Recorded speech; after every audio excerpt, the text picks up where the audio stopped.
My job as an actor is to take what I'm given and bring it to life. That's always sort of how I've seen my job. Aphrodite!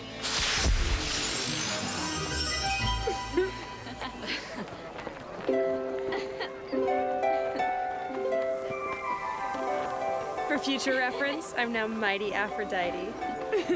My new disciple thought it up. Your new what? So in terms of did I play it differently in one episode or another episode, pretty much I played what was happening. And just like a person, sometimes, you know, you wake up on the wrong side of the bed and someone crosses you and someone says the wrong thing and you're not a nice person that day. And then 3 days later, you feel really good. You had a wonderful night with your lover and suddenly you're in a wonderful mood and you're magnanimous and generous and funny. And sometimes Aphrodite was really nice and sometimes she was not. You were right, Xena. It was foolish of me to devote my life to some unknown god. From now on, I'm dedicating my life to Aphrodite. It's not exactly what we had in mind. But we'll fix that later. Right now, we've got some baggage to claim. Come on. Well, the big difference is that the Xenaverse Aphrodite is much nicer than the Aphrodite of classical mythology.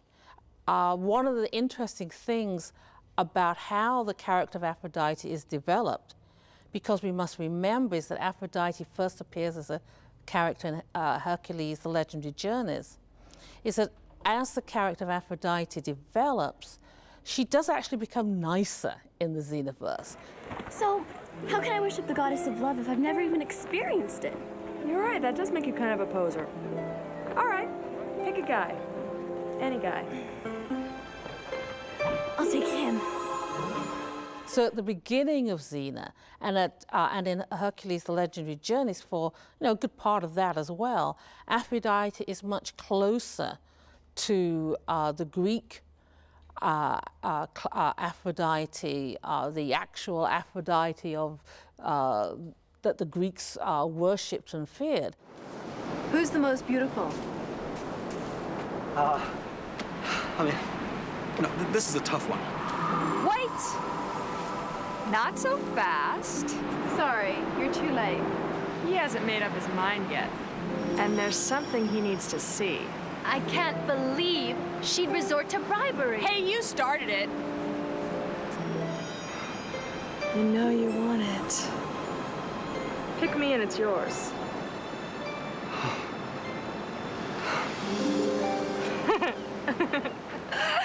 Better luck next time. Fool! You don't know what you've done. That Aphrodite did not care for mortals. And you get that in Hercules, The Legendary Journeys, and early Xena. I managed to go all the way through high school and college, good schools, fancy schools, graduated with honors, and never once had a class that had anything to do with the classics. I just missed it completely. We tend to think about the Greek myths as somewhat like Jewish or Christian scriptures, like you have a Bible and the story in Genesis of Adam and Eve is told like one particular way and you can't change it. That's the way it is. Well, that's not how Greek myths worked. That's not how Greek gods and the religion around them worked. The Olympian gods, which Aphrodite belongs to, these gods were important because these were the gods who every Greek worshipped. They were what they called the Panhellenic gods. It didn't matter whether you were in Corinth or Sparta or Athens, all Greeks worshipped these gods. But that didn't mean that they had the same stories. And so there were many different stories. Every now and again we find vases and they seem to be depicting a story of the gods or of Aphrodite, which we don't know about. And that's quite possible because there wasn't any attempt to sort of make them uniform. Aphrodite didn't just rise out of nowhere, although in the Greek story she rises from the foam. There were numerous goddesses of sexuality in the ancient Near East.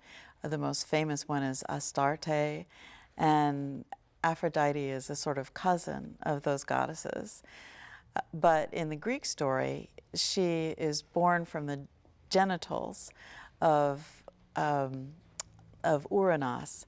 After Kronos castrates his father, he flings the genitals away from him, and the bloody foam drops into the ocean, and Aphrodite is born from the foam.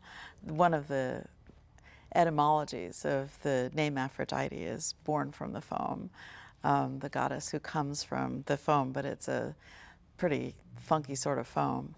Cupid? Where are you? Yo, Mom. What up? I have an overwhelming sense of grody-ness, Cupid. Why? What's the problem? You did your gooey love thing on Princess Iliandra and Prince Sarpedon. Yeah, they're a cooking couple. It's set. But their marriage will unite their two kingdoms. Exactly. Look, get to the point, Mom. I'm real busy. Their fathers plan to dismantle my temples that line the border. If I lose those temples, I'll have fewer than that hagster Athena. You know, I get asked a lot, did you create this character? Was it your idea, this whole Valley Girl talking and stuff like that? And no, I can't take responsibility for that at all. That was the writers completely. In fact, when I got down to New Zealand, Kevin Sorbo, who was directing, said, you know, we changed our dialogue a lot. So if you want to just, I don't know about this whole Valley Girl thing, maybe she should be some kind of, you know, spoiled girl from Connecticut. So if you want to go ahead and rewrite your dialogue, go ahead. And I was completely floored. I mean, this was like my 4th acting job in my life, and I'm not a writer, or at least I wasn't then. And I thought, well, you know, I had prepared so much, and I had worked with my acting teacher, and I thought to myself, well, you know, I know what I'm doing if I just stick with the dialogue. I'm not prepared to rewrite this episode. One of the things which those of us who study ancient religions, so to speak, professionally, really liked about Hercules, The Legendary Journeys, and Xena Warrior Princess, is that they treated the Greek and Roman myths like ancient people themselves did, that they turned them into contemporary themes. So it's okay for Aphrodite to speak valley speak, Southern Californian valley speak, because in fact, in Apuleius's novel from the 2nd century AD, his Aphrodite speaks the equivalent of ancient Roman valley speak. This is the way things were done. Delinquent losers! I've got half a mind to hit you with... A love bolt? Hardly seems a threat. My. He certainly made a mess here. Back off, air, I'm bummed out enough. Sometimes the writers would write the Valley Girl slang, and I'd be like, I think I've been in LA long enough to know that that's not really what people say. They should say this instead. In fact, there was one episode, I think it was my first Xena episode, and Carl Urban was in it with me, and we had worked together on Hercules together, and we were friends from that, and we sat in my trailer and kind of tried to rework what would be some fun slang to throw in there. And I finally just ended up making a list of different Valley Girl words that I would, you know, write on the back of my script. And then that Kevin Smith would add to that. He would start giving me Kiwi lingo and slogans, and ended up with this crazy list of funny vernacular. But what was it? It was, temples are my kahuna. That was something that Carl and I came up with. Because I don't remember what the writers wrote, but I didn't like it. I didn't think it was what she would say. So we decided to kind of create our own slang for that one. I couldn't think of some like authentic Valley Girl thing that would work, and we figured she was a surfer, so kahuna would work. I'm Aphrodite, the goddess of love. Temples are my kahunas, the way I know whether I'm happening or not. Now I want you to undo this thing. No way, they're eloping. It'll be over before you know it. Oh, this is so not fair. You're forcing me to get involved. I am not! Yes, you are! I can whip up a major jealousy rage in no time. All I need is an accomplice. Now there are some similarities, some constant similarities between the Xenaverse Aphrodite and the classical Aphrodite. The Aphrodite of the Xenaverse is, as she puts it in Many Happy Returns, material girl. This was very much the Aphrodite of ancient mythology. Aphrodite was into things.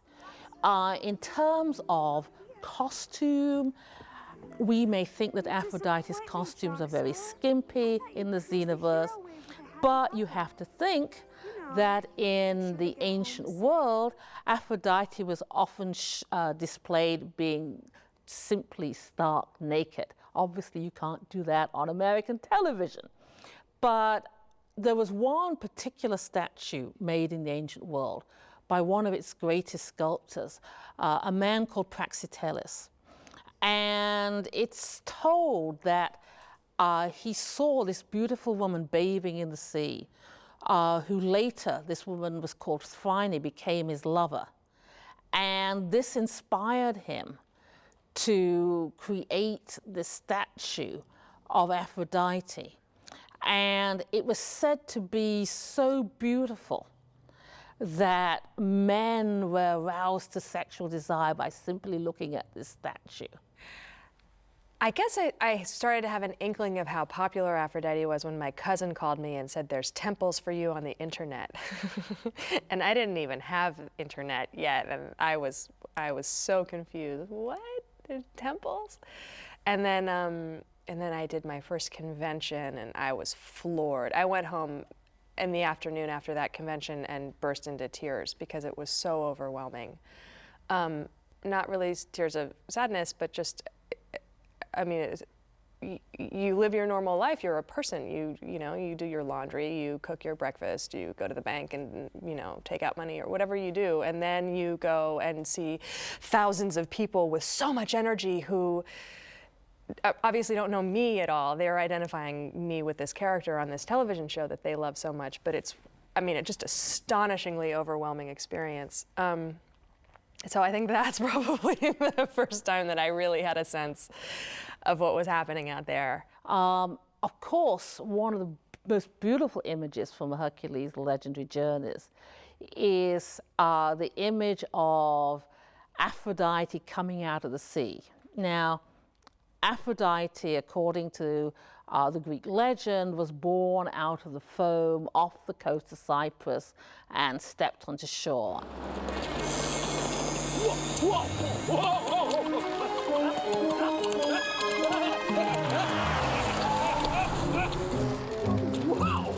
What in the name of Poseidon?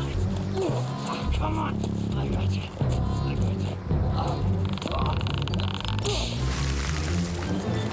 And in the apple, you have LAWLESS fishing, and you see this clamshell appear. Now, where does the clamshell come in? Because, well, if any of us use Adobe products, you see the Botticelli picture of Venus coming out of the clamshell. And so what they do is they take the Botticelli picture of Venus coming out of the foam. And so in the apple episode, Aphrodite sort of windsurfs on this clamshell into shore. Well, first of all, Xena, I think people will be watching this TV show for a long time. I think it's one of those moments in television history that's really important because of what I said earlier about it's really the first time that I can think of when you have two women who are really, strong women action heroes who aren't answering to men in some way or other or being dictated to.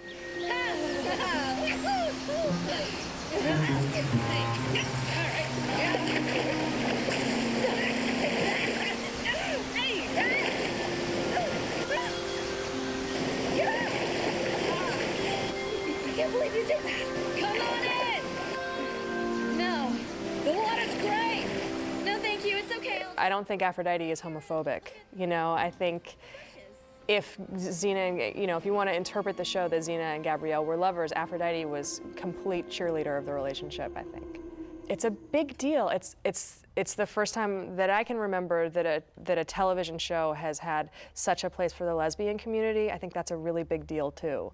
And so to have this pink, fluffy, blonde, bimbo-y girl is a little bit incongruous, but I think there's a little bit of genius in that, because what you don't expect in a show that's kind of becoming a feminist icon is sex and humor, and that's what Aphrodite was. And everybody likes sex and humor, including feminists and lesbians and I mean, you know, it's an overlooked part of life, and sometimes when people get very serious. So I think maybe that's one of the reasons that she worked so well on the show and people loved her so much. Aphrodite, although she's one of the Olympian gods in Greek mythology and in the Xenaverse, of course, but she's much older. She's linked to these ancient Near Eastern goddesses, Inanna, Ishtar, Astarte. In fact, she's one of the goddesses who we have very early records for. She's always identified with Cyprus. I mean, in the myth, she's born out of the foam and comes ashore on Cyprus. And already in the 12th century BCE, there was a temple to Aphrodite on Cyprus. So she's actually older than the myth of the Olympians. So Aphrodite, who was already this sort of powerful goddess because she was the goddess of love and sexuality, when the idea of the top gods, the Olympian gods, was formed, then obviously, you know, she was going to make it into the pantheon. And so it's very much a later story that she becomes the daughter of Zeus. That's not what she originally was. Owie! What's with the attitude? I let you sleep in my temple, I show real concern for your insomnia, and you treat me like I'm a rash where the sun don't shine. I didn't mean to be rude.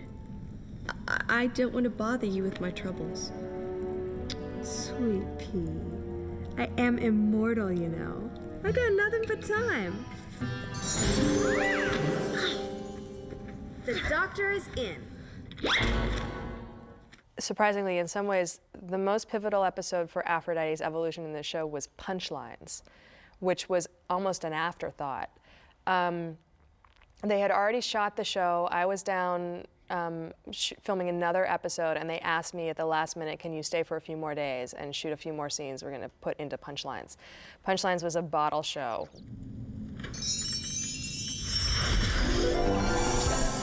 What is this? You know, slumber party mode. So we're to really talk about sex. I feel ridiculous. Want me to pierce your ear? No! It was really about Gabrielle, a story with Gabrielle and Lachrymose, and then they decided they needed a little bit of funny in there, so they put in Aphrodite. But again, here's an episode basically with me and Renee, and that's when Aphrodite gets into the hot tub. That's when Aphrodite psychoanalyzes Gabrielle, and there's that slightly famous line about some, what was it, like possible repressed impulses or something like that, that became such a famous sort of fun fan line. Again, you're gonna have to ask the fans what my line was. But I think that's sort of the moment when Aphrodite got in there with Gabrielle, and they created their own connection and their own friendship and relationship, and Aphrodite started to take a personal interest in Gabrielle specifically, and the love between Gabrielle and Xena. Have you read any of her so-called stories? A warrior who loves the common person. You'd think she was a goddess. Pretty soon, when people think of love, they're gonna think Xena, not Aphrodite. Xena! Don't blame her. It's Gabrielle and her busy quill. That's your problem. We talk about Aphrodite and Ares and the gods as if they're human beings, but they're not actually. They're gods. I think of them as archetypal human impulses. So in some ways you can look at the episode Mother, The Twilight of the Gods, as this family crisis where Aphrodite is going against her family, making a choice to betray her family in order to stand up for her friend, who she thinks is innocent, who pretty much is, Gabrielle.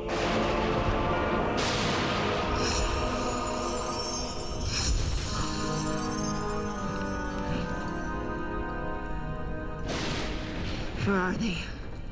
They're probably in the main hall, which is right through there.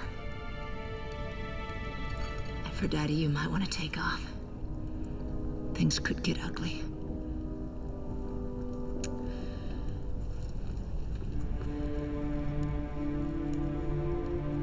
My little one.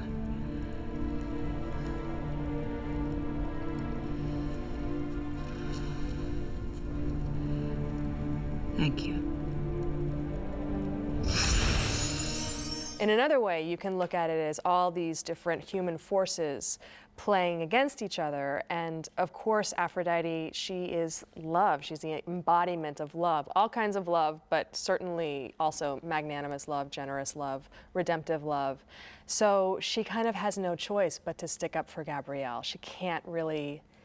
Ares would, of course, go try to kill her because he's the god of war, but Aphrodite is the god of love. She can't. Even if she, I think even if she didn't already have this relationship, she would have stuck up for her.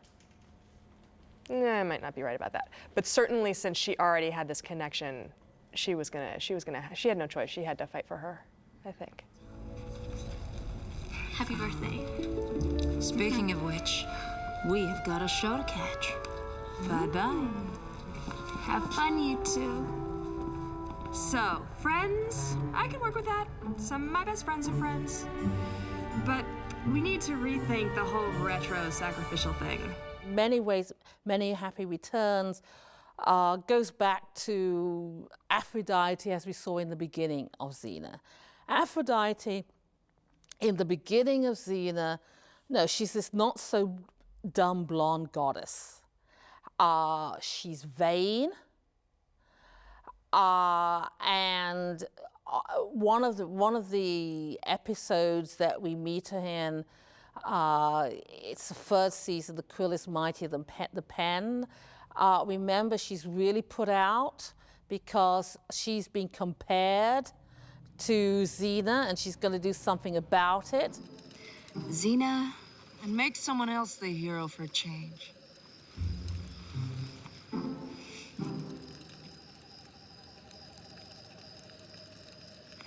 Xena had gone fishing. The lone warrior, Gabrielle, awoke with a jerk as 5 barbarians rode out of the woods. Twirling her trusty staff, she delivered kicks of such fury. This fiction stuff can be really fun.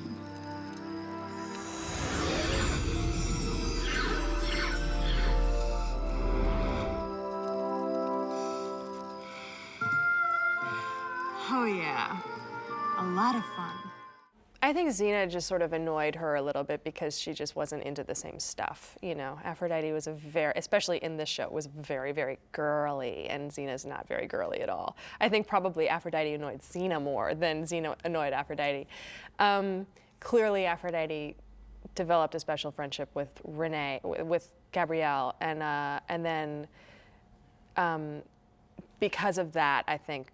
Because of the relationship between Aphrodite and Gabrielle, then she becomes interested in the relationship between Gabrielle and Xena. Aphrodite, by the time we reach her in Greek poetry, is a powerful goddess, and she's hymned famously by the poet Sappho on the island of Lesbos in the 8th century, 8th to 7th century BCE.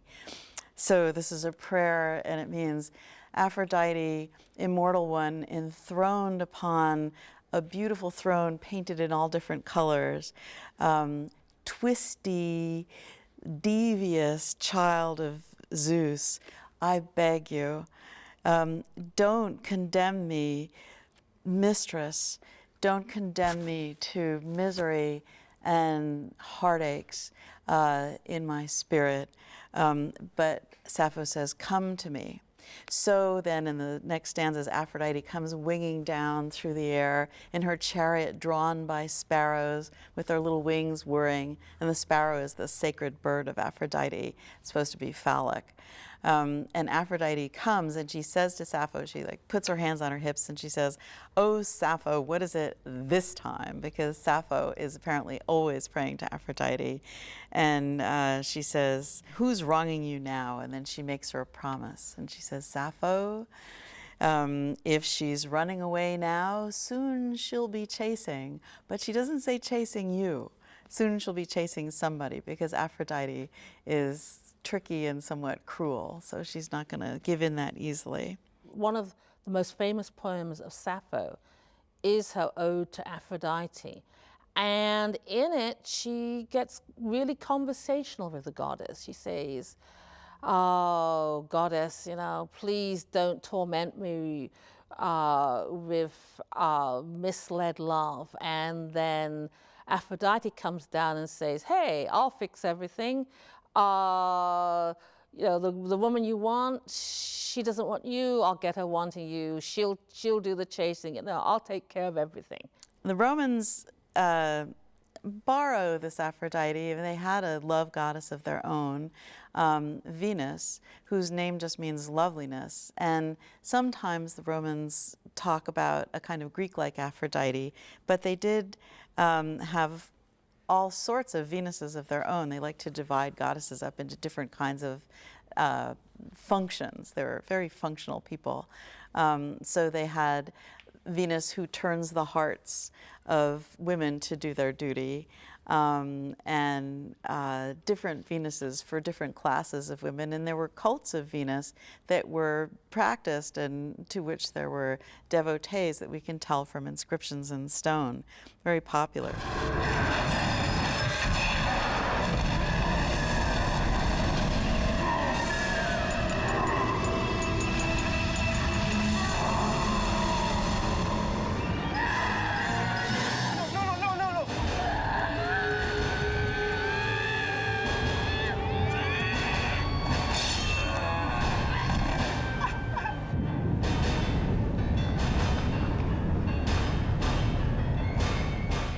Aphrodite was a pagan goddess.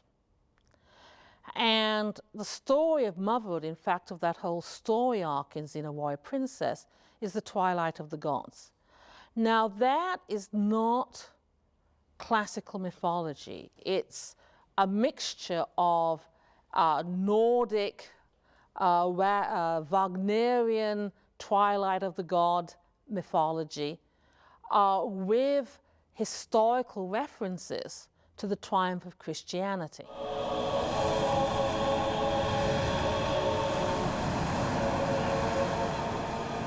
I should die for my deeds. You're right. You must die to the things of the flesh and be reborn to the way of love.